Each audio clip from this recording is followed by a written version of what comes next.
What's this? A letter for me. Welcome to another episode of Remember the Greats Through the Mail Thursdays. Today I'm going to share with you 3 recent returns that I got back from some baseball players, and I'm going to profile each one of those individuals that signed for me and tell you a little bit about their careers. So let me start with the first one here, postmarked from Michigan, and it is a return from former Giant pitcher Roger Mason, along with a couple other teams, including the Pirates, on 4 of 4. And Roger signed these in nice blue Sharpie and also included his favorite Bible verse on each of the cards. So let me tell you about Roger Mason and his career in baseball. Roger Mason, a Michigan native, attended high school in Michigan and then later went on to Saginaw Valley State University in Saginaw, Michigan. He signed with the Detroit Tigers as an amateur free agent in 1980. In the 1981 season, his first year as a professional, he was sent to the Tigers Single-A affiliate where he posted a 10-win, 10-loss record in 26 starts. The following year, in 1982, he would repeat Single-A and post a 7-7 record in 22 starts. In 1983, he would be promoted to Double-A, and he would eventually make it to Triple-A in 1983, where he would post a combined 12-9 record in 28 starts with a 2.89 ERA. Well, this didn't go unnoticed, and he started the year in AAA again for the Tigers in 1984, who would eventually go on to win the World Series that year. In 25 starts in AAA, he would get his call up to the major leagues on September 4th, 1984. Well, with the Tigers, he would appear in 5 games, starting 2 of them posting a 1-1 record. Well, the Tigers decided to trade him, unfortunately, the next year, right at the beginning of the 1985 season, to the San Francisco Giants. Well, the Giants put him in their AAA affiliate, and Roger replied with a 12-1 record in 24 games for the Giants' AAA affiliate. Well, the Giants called him up, and he appeared in just 5 games, but his record just was posted at 1-3 for the Giants that year, but his ERA was just 2.12. In 1986, he was slated to be a part of the Giants' long-term rotation, but he was only able to appear in 11 games that year due to an injury. The following year, battling back from those injuries, he appeared in just 10 games for the Giants' AAA affiliate and just 5 games for their Major League affiliate. The following year, trying to come back from those injuries in 1988, he was delegated just to AAA, and his record slipped to just 2-9 during that 1988 season for the Giants' AAA affiliate. Well, after that 88 season, he was granted his free agency, and he signed with the Houston Astros to try to rejuvenate his career. Well, in 1989, the Astros sent him to AAA. He was still trying to come back as a starter. He appeared in just 2 games for the Astros in 1989. And then after that 89 season concluded, the Astros decided to give up on Roger Mason. Roger signed in 1990 with the Pittsburgh Pirates.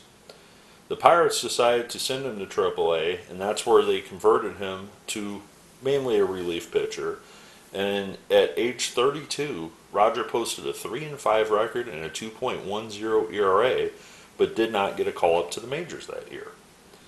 The following year, he would get a call back, and he would spend the bulk of the season in 1991 appearing in AAA for the Pirates.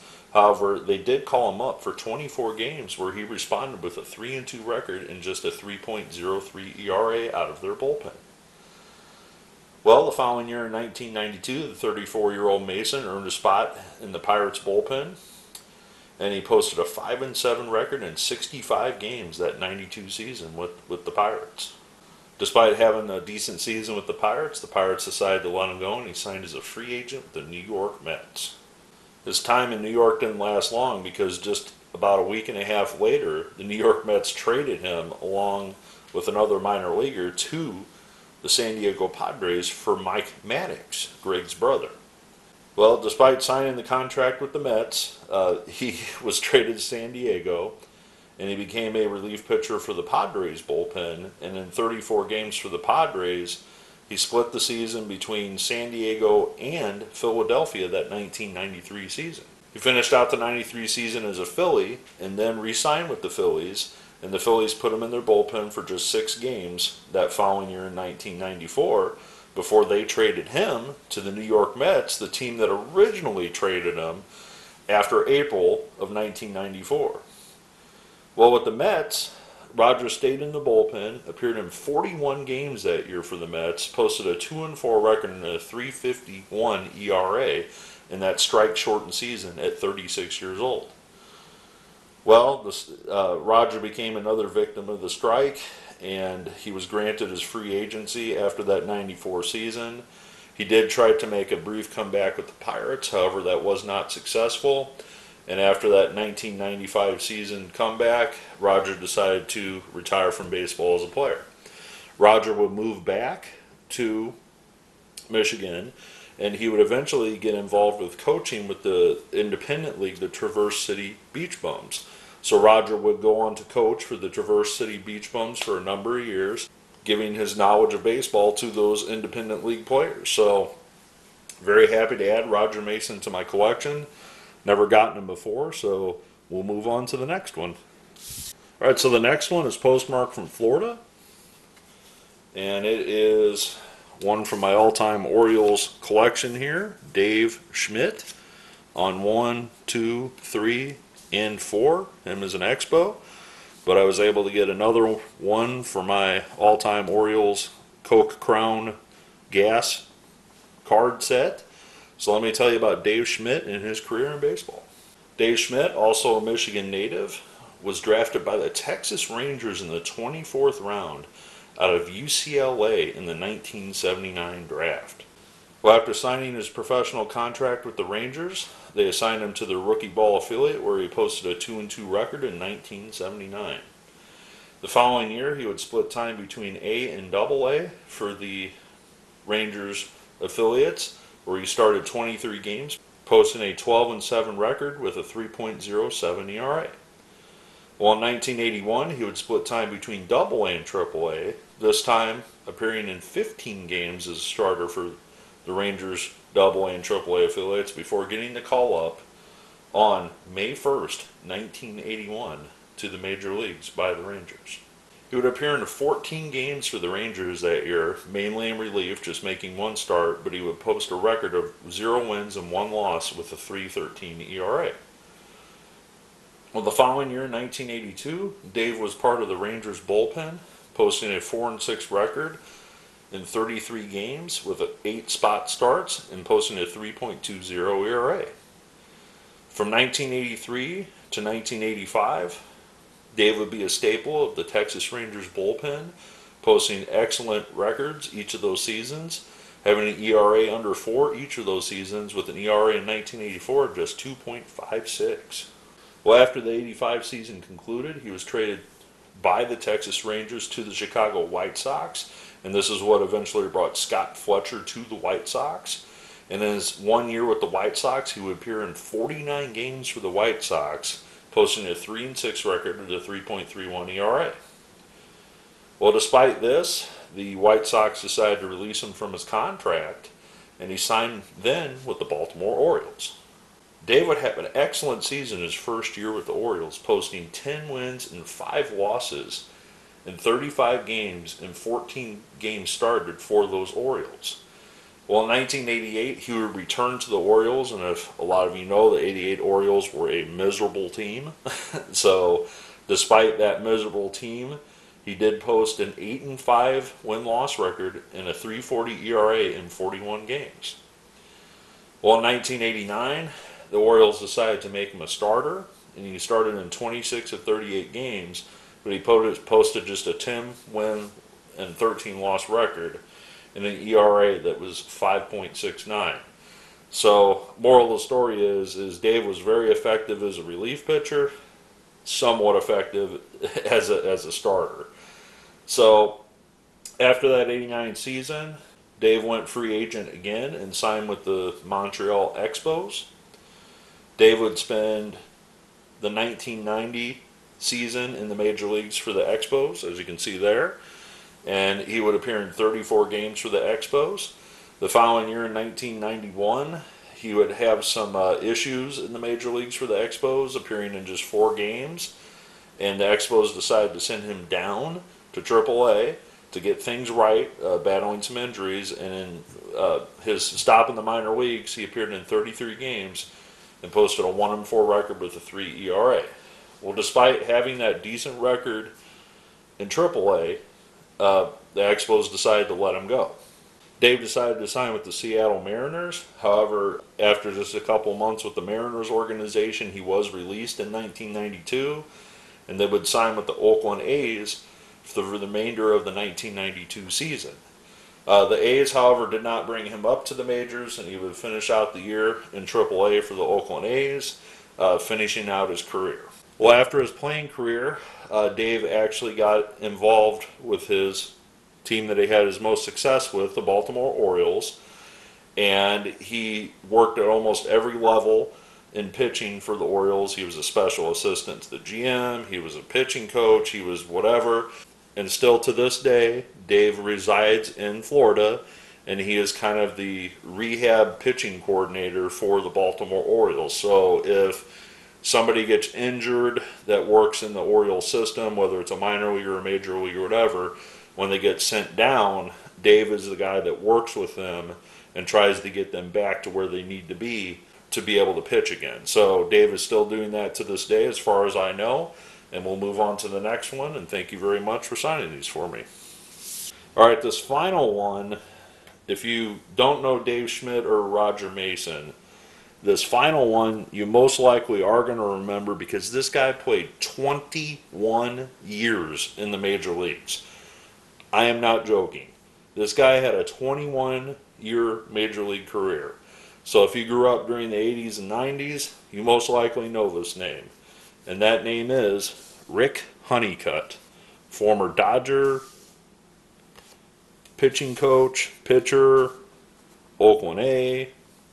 And this is just a portion of his career in his cards, but 3 of them are him as an Oakland A, and 1 is him as a Dodger. So let me tell you about Rick Honeycutt and his amazing, lifelong almost career in baseball. Rick Honeycutt grew up in Chattanooga, Tennessee, but later relocated to Georgia, where he graduated from high school. He was drafted in the 14th round of the 1972 draft by the Orioles, but did not sign. Instead, Honeycutt played for the Tennessee Volunteers baseball team from 1973 to 76, where he was an All-American first baseman, pitcher, and won the SEC batting title with a .404 batting average.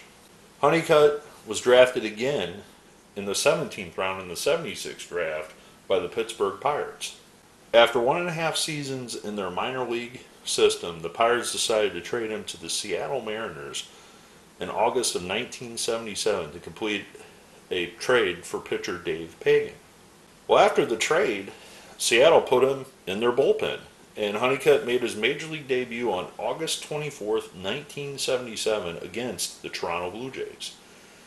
The left-handed pitcher pitched 2 scoreless innings of relief, struck out 3, and allowed 2 hits. His first start in the majors was against the New York Yankees a little bit later on August 31st. He pitched 7.5 innings in that start, allowing 3 earned runs and a no decision. He finished the season with a 0-1 record with a .434 ERA in just 10 games, 3 of those being starts. Honeycutt earned his first career win in his first start the following year, beating the Minnesota Twins on April 7, 1978. In 26 games, he started 24 of them during that 77 season. He posted a 5-win, 11-loss record with a .489 ERA that year. In 1980, he became a fixture of the Seattle pitching staff, and then got invited to his first All-Star game of his career that year. And after the conclusion of the 1980 season, the Seattle Mariners decided to trade him to the Texas Rangers in a 12-player trade.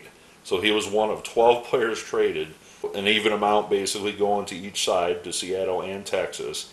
And the following year with the Rangers, Honeycutt became a fixture of their starting rotation, where he appeared in 20 games, posting an 11-6 record. Well, the following year in 1982, things kind of went south. Rick posted just a 5-win, 17-loss season for the Rangers that year. The following year in 1983, he got his magic back. And in 1983, he posted a 14-8 record with the Rangers that year.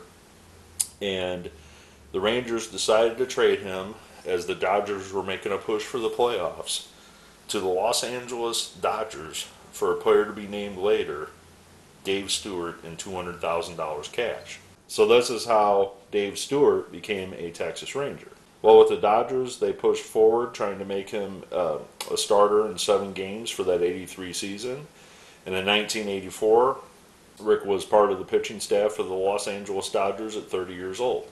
He posted a 10-9 record in 1984, followed that with an 8-12 record in 85, 1986, and an 11-9 record. Well, 1987 rolled around, and Rick's struggles continued as a starter. His record dipped down to just 2 wins and 12 losses during the stretch of that 1987 season. Well, at this point, in August, the Dodgers decided to trade him to the Oakland A's for Tim Belcher. Well, with Oakland, Rick was rejuvenated. He finished out the year with Oakland that year in 1987, but the following year, in 1988, the Oakland A's decided to shift him to the bullpen. Well, this couldn't have been an even better move because, as you know, the Oakland A's in 1988 lost that World Series to the Dodgers eventually, his former team. That's the irony of all this. But as a relief pitcher for that 1988 Oakland team, he posted a 3-2 record in 55 games as a left-handed reliever.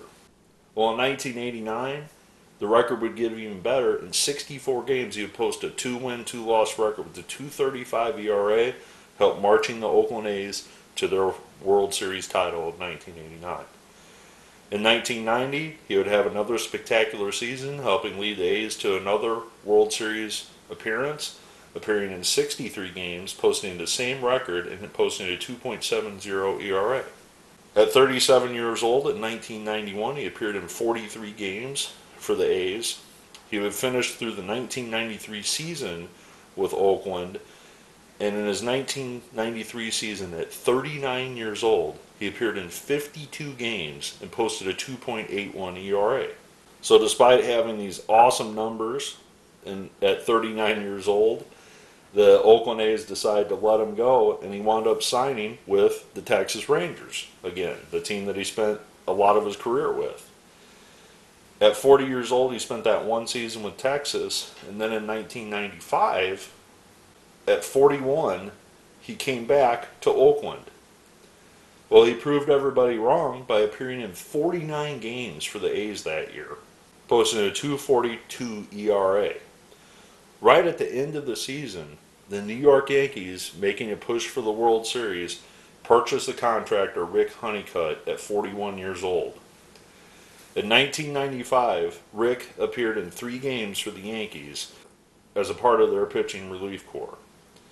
Well, the following year in 1996, Rick Honeycutt got reunited with his manager Tony La Russa in St. Louis. The 42-year-old Rick Honeycutt appeared in 61 games, posting a 2-1 record and a 2.85 ERA for Tony La Russa's Cardinals in 1996. Well, the following year, he did come back when he was 43 years old. However, he only appeared in 2 games that year for the Cardinals, where he spent most of the season on the disabled list. Well, that's a lot to talk about just in a playing career by itself, but we're not done. So in total, Rick Honeycutt spent 21 seasons in the major leagues. He had a win-loss record of 109 wins and 143 losses. His career ERA is 3.72. Well, as many of you know, if you're a Los Angeles Dodgers fan, Rick Honeycutt would eventually become a pitching coach for the Dodgers. Well, being that the Dodgers tend to go through managers quite frequently, Rick actually survived 4 managers while being with the Los Angeles Dodgers. He was retained despite those managers being fired each time. Well, finally, Rick had some personal ailments with his back, and he was forced to resign from his position as pitching coach with the Dodgers. Well, Rick didn't completely give up because he still works as a special assistant with the Los Angeles Dodgers and still works with minor league pitchers as a roving pitching instructor, basically, and as a spring training instructor.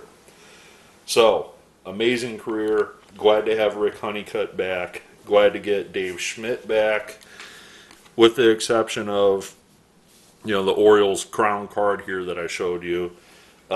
These guys have a lot of junk wax era cards that are out there.